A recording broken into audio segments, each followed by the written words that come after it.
Assalamualaikum warahmatullahi wabarakatuh. Nah, anak-anak, kita akan mempelajari kembali sistem reproduksi pada manusia untuk bagian yang kedua. Nah, untuk materi kali ini nanti ada beberapa topik, yaitu pertama siklus menstruasi, yang kedua fertilisasi dan perkembangan embrio, yang ketiga adalah penyakit pada sistem reproduksi. Nah, sebelumnya mari kita lihat sebentar ada tayangan tentang proses terjadinya menstruasi. Remaja perempuan yang memasuki masa pubertas mengalami menstruasi. Bagaimana menstruasi terjadi? Ini adalah organ reproduksi perempuan. Sel telur atau ovum dihasilkan oleh ovarium. Setelah matang, sel telur akan dikeluarkan dari ovarium. Dikenal juga dengan peristiwa ovulasi. Pada waktu yang bersamaan dengan ovulasi, dinding rahim menjadi tebal. Jika sel telur tersebut tidak dibuahi oleh sel kelamin jantan, maka lapisan dinding rahim akan meluruh. Proses keluarnya darah ini disebut menstruasi. Nah, anak-anak, kalian tadi sudah melihat ya tayangan itu. Apa yang dapat kalian simpulkan? Nah, ya siapa mau berpendapat? Ya, bagus. Nah, mari kita lihat untuk pengertian menstruasi, yaitu luruhnya ovum yang tidak dibuahi beserta lapisan dinding uterus yang terjadi secara periodik. Jadi ketika ovum yang dihasilkan tidak ada proses fertilisasi, maka akan dikeluarkan beserta lapisan dinding uterus atau dinding rahim. Dan ini terjadi secara periodik atau berkala sekitar kurang lebih 1 bulan sekali. Nah, mari kita lihat untuk siklus menstruasi ini ada 4 fase. Yang pertama, kita lihat namanya adalah fase menstruasi. Yang kedua, nanti ada fase pra-ovulasi. Yang ketiga adalah fase ovulasi. Dan keempat adalah fase pasca ovulasi. Nah, kita lihat satu-satu ya. Yang pertama, apa coba dibaca? Ya, bagus. Fase menstruasi. Nah, apa yang terjadi pada fase ini adalah kadar estrogen dan progesteron turun, sehingga menyebabkan lepasnya ovum dari endometrium. Berikutnya, setelah ovum lepas, endometrium sobek dan meluruh, sehingga menipis. Berikutnya, karena dinding endometrium banyak mengandung pembuluh darah, maka terjadilah pendarahan pada fase menstruasi. Berikutnya adalah fase praovulasi. Apa yang terjadi pada fase ini? FSH merangsang pembentukan folikel primer yang berisi 1 oosit primer. Folikel primer dan oosit primer akan tumbuh sampai hari ke-14 sehingga folikel menjadi matang atau disebut folikel de Graaff yang berisi ovum di dalamnya. Ingat ya proses tadi bahwa di sini berarti ada proses pematangan ovum. Selanjutnya, folikel melepas hormon estrogen yang menyebabkan pertumbuhan endometrium. Berikutnya adalah fase ovulasi, di mana hipofisis melepaskan luteinizing hormone atau LH yang merangsang pelepasan ovum dari folikel de Graaff yang disebut dengan ovulasi. Disebut apa anak-anak? Ya, bagus, ovulasi. Nah, umumnya ovulasi terjadi pada hari ke-14. Berikutnya adalah fase pasca ovulasi atau disebut juga dengan fase sekresi. Apa yang terjadi di fase ini? Yaitu folikel de Graaff berubah menjadi corpus luteum dan tetap memproduksi hormon estrogen dan progesteron. Progesteron mendukung kerja estrogen dengan menebalkan endometrium. Bila tidak terjadi pembuahan, corpus luteum berubah menjadi korpus albikan sehingga tidak menghasilkan hormon lagi. Akibatnya, konsentrasi estrogen dan progesteron akan menurun. Sehingga kembali ke fase yang pertama lagi, yaitu apa? Bagus, fase menstruasi. Nah, di sini dapat kamu lihat adanya grafik siklus menstruasi. Nah, coba anak-anak kalian perhatikan ya gambarnya. Di sini yang pertama apa anak-anak? Ya, bagus. Ini menunjukkan perkembangan folikel. Dimulai dari apa ini? Ya, dimulai dari folikel primer. Nah, kemudian dia berkembang menjadi apa? Ya, bagus. Menjadi folikel sekunder. Nah, selanjutnya pada tahap ini apa yang terjadi tadi namanya? Ya, bagus. Namanya adalah ovulasi. Nah, ovulasi tadi ingat ya, berarti ovumnya dilepaskan. Ya, setelah melepaskan ovulasi, maka folikelnya menjadi apa namanya? Menjadi korpus luteum ya. Nah, dan seterusnya tadi menjadi korpus albikan. Nah, ini terlihat ya gambarnya. Oke. Nah, bagaimana dengan hormonnya? Kita lihat. Yuk, yang kuning ini apa ya? Menunjukkan grafik apa? Ya, ini adalah menunjukkan grafik hormon estrogen. Nah, kita lihat di sini dia mengalami peningkatan. Ya, puncaknya adalah pada saat terjadi ovulasi. Kemudian dia mengalami penurunan dan ketika tidak terjadi pembuahan seperti tadi dia juga akan semakin menurun ya. Ya, jadi dia ada peningkatan untuk menebalkan endometrium, tapi kalau tidak dibuahi ya udah dia menurun. Nah, itu. Kemudian ini namanya apa anak-anak? Ya, bagus. Itu namanya progesteron. Nah, dia juga ada awalnya dia landai aja tapi dia lalu meningkat ya. Nah, peningkatan progesteron kamu lihat ini seiring dengan peningkatan dari estrogen. Tujuannya apa toh? Nah, tujuannya adalah untuk penebalan dinding endometrium atau selaput rahim bagian dalam. Tapi sama seperti yang lain, ketika tidak terjadi pembuahan, maka hormon progesteron dia juga akan menurun.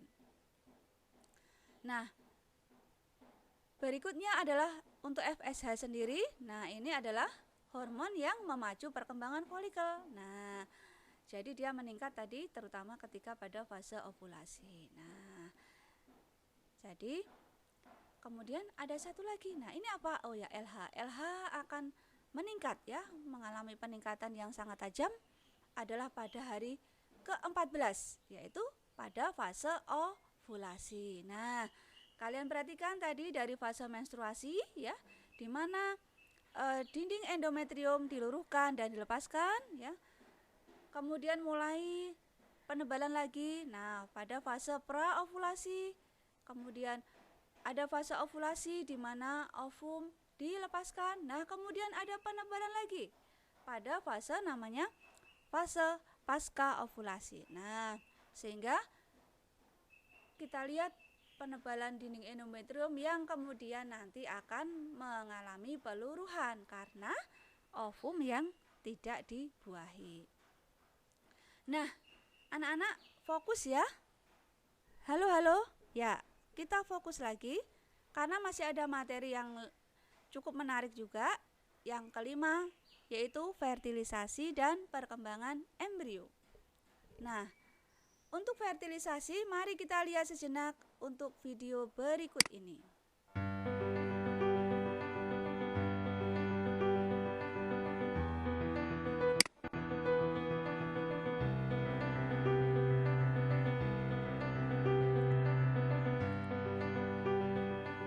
Sel telur keluar dari ovarium, ditangkap fimbriae, kemudian memasuki tuba falopi.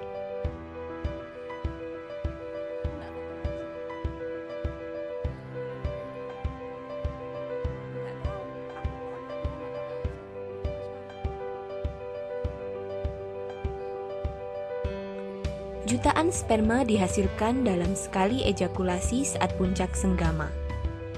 Sesaat setelah dipancarkan di dalam mulut rahim, sel sperma bergerak ke rongga rahim untuk mencari sel telur yang matang dan siap untuk dibuahi.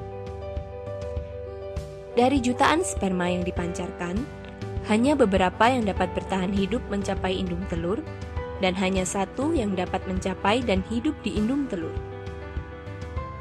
Sperma kemudian mempenetrasi ke dalam sel dinding telur, kemudian mengkombinasikan materi genetiknya dengan sel telur dalam proses yang disebut pembuahan.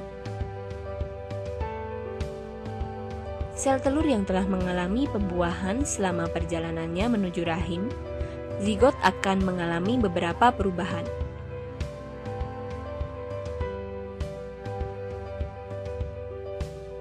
Di rahim, zigot akan menempel di dalam dinding rahim, dan disinilah zigot akan berkembang menjadi embrio dan akhirnya akan menjadi janin.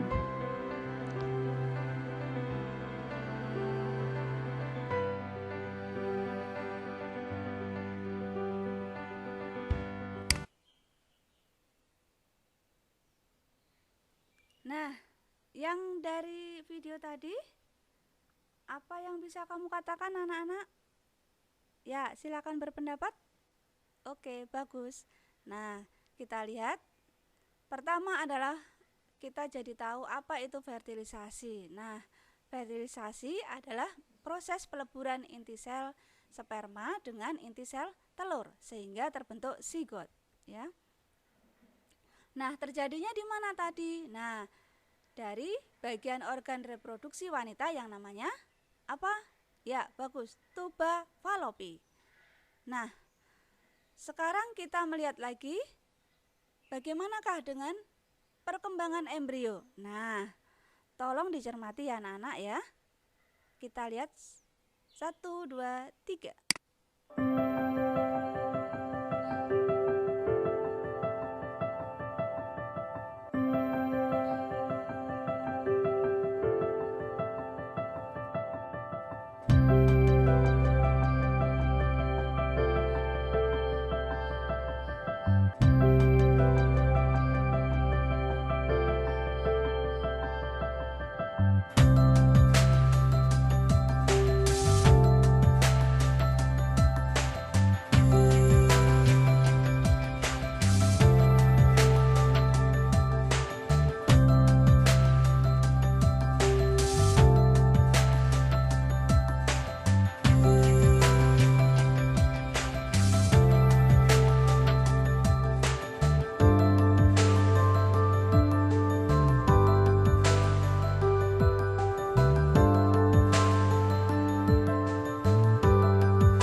Nah, itu tadi adalah tayangan mengenai perkembangan embrio. Tentunya sudah sangat jelas ya anak-anak ya. Nah, mari kita lihat satu-satu apa yang dapat kita ambil dari tayangan tadi. Yang pertama adalah istilah implantasi. Ayo coba diucapkan anak-anak.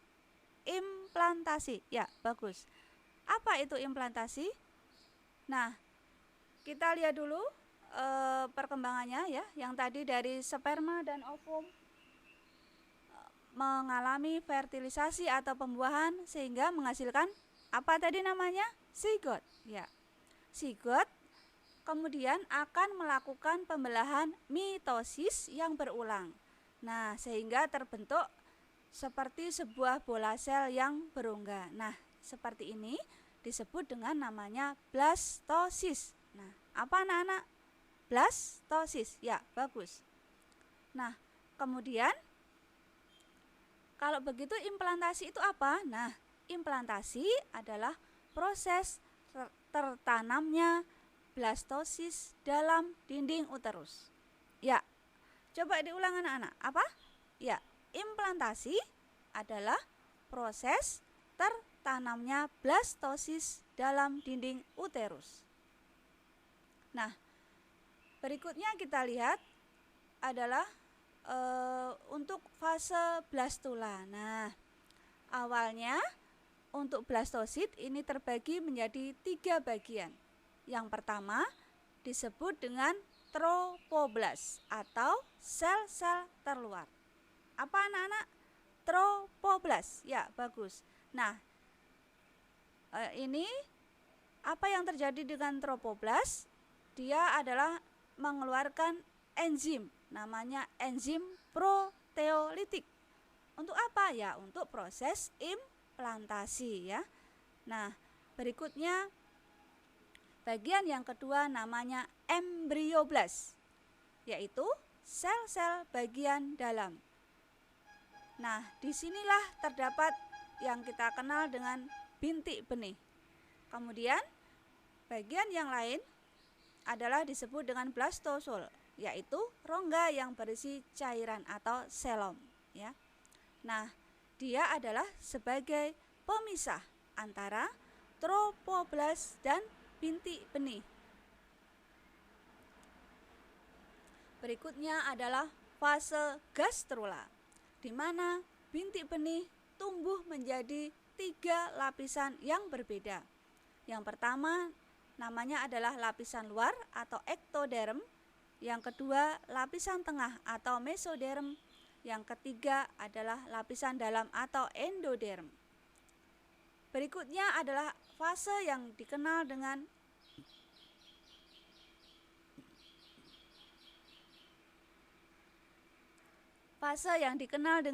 organogenesis. Nah, di sini apa yang terjadi yaitu bahwa setiap lapisan tadi berkembang menjadi berbagai organ. Misalnya apa? Misalnya untuk ektoderma akan berkembang menjadi kulit, hidung, mata, dan juga sistem saraf. Yang kedua untuk mesoderma akan membentuk tulang, otot, pembuluh darah, jantung, ginjal, dan kelenjar kelamin. Kemudian untuk lapisan endoderma akan menjadi organ-organ yang terkait sistem pencernaan dan juga sistem pernapasan. Nah, berikutnya adalah janin atau fetus, yaitu setelah minggu ke-8. Nah, embrio membentuk berbagai organ tersebut dengan pesat. Nah, embrionya dinamakan sebagai janin atau fetus. Nah, tentu saja tidak hanya embrio saja yang berkembang, tapi ada juga kelengkapan ya anak-anak ya. Nah, apa? Salah satunya kita kenal dengan istilah amnion. Nah, amnion merupakan membran yang berfungsi sebagai pelindung embrio. Melindungi apa? Baik dari gesekan ataupun tekanan, serta proses pengaturan suhu tubuh embrio. Nah, di dalam amnion ini terdapat ruangan yang berisi cairan amnion. atau yang kita kenal dengan istilah ketuban. Berikutnya adalah kelengkapan yang lain yang kita kenal dengan istilah plasenta, atau kata lainnya adalah ari-ari. Nah, jadi plasenta itu adalah suatu organ yang berada dalam uterus atau rahim selama perkembangan embrio. Nah, apa fungsinya? Pertama, yaitu nutrisi, sebagai tempat pengambilan nutrisi untuk janin. Fungsi yang kedua adalah respirasi, yaitu memberikan oksigen dari ibu dan mengeluarkan karbon dioksida dari janin. Yang ketiga adalah fungsi ekskresi, yaitu mengeluarkan sisa metabolisme janin. Berikutnya adalah fungsi imunologi, yaitu menyalurkan antibodi dari ibu kepada janin. Berikutnya adalah fungsi proteksi, yaitu pelindung terhadap infeksi dan juga untuk memproduksi hormon. Nah, fokus anak-anak. Ya, bagus. Halo, halo. Ya, hai, halo. Siap, fokus lagi ya. Kita ke materi yang keenam, yaitu penyakit pada sistem reproduksi. Nah, ada banyak penyakit yang menyerang sistem reproduksi, tapi kita ambil beberapa sebagai sampel. Yang pertama adalah AIDS. Nah, AIDS ini disebabkan oleh virus HIV atau Human Immunodeficiency Virus yang menyerang kekebalan tubuh. Walaupun dia yang diserang adalah pada sistem kekebalan tubuh kita, tetapi penularan yang utama adalah melalui hubungan seksual, terutama kepada yang bukan pasangannya. Kemudian bisa juga melalui transfusi darah, di mana apabila darah tersebut sudah tercemar virus HIV diberikan kepada orang yang sehat, maka orang tersebut bisa menderita AIDS ya.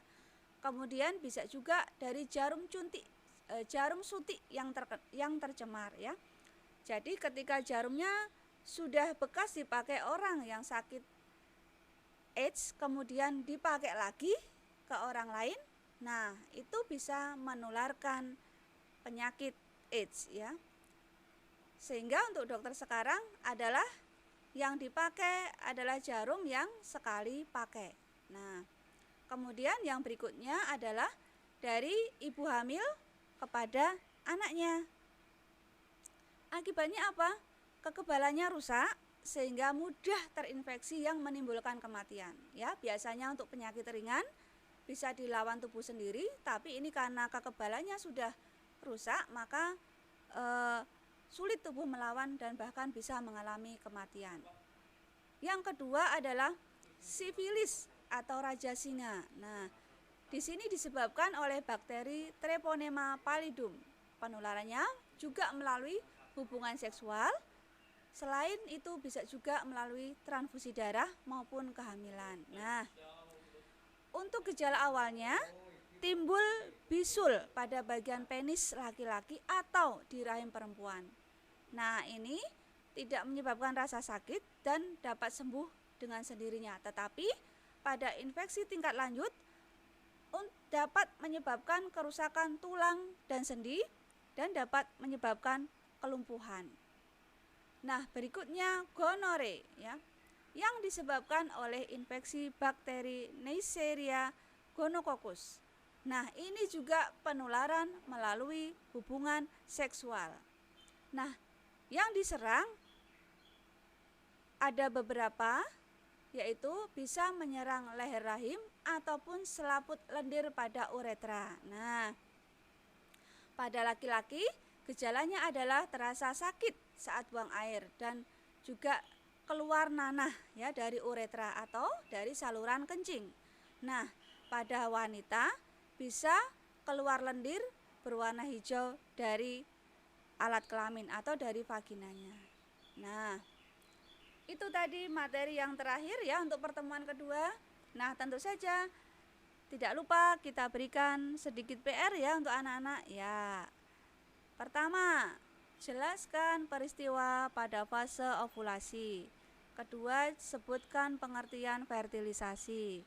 Ketiga, sebutkan pengertian implantasi. 4, sebutkan fungsi plasenta. 5, jelaskan cara penularan HIV. Nah, 5 itu saja PR-nya ya. Sangat mudah dan sudah ada tadi.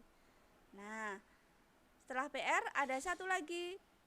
Jangan lupa, kalian masih ingat ya, selama pembelajaran tahun kemarin ada yang namanya tugas mandiri. Nah, untuk tugas mandiri ini 1 poin aja, yaitu jelaskan tahapan perkembangan embrio tiap bulan. Nah, itu aja ya. Nah, tetap semangat anak-anak. Ya, kita akhiri untuk pertemuan yang kedua ini dengan baca hamdalah bersama-sama. Alhamdulillahirabbil alamin. Assalamualaikum warahmatullahi wabarakatuh.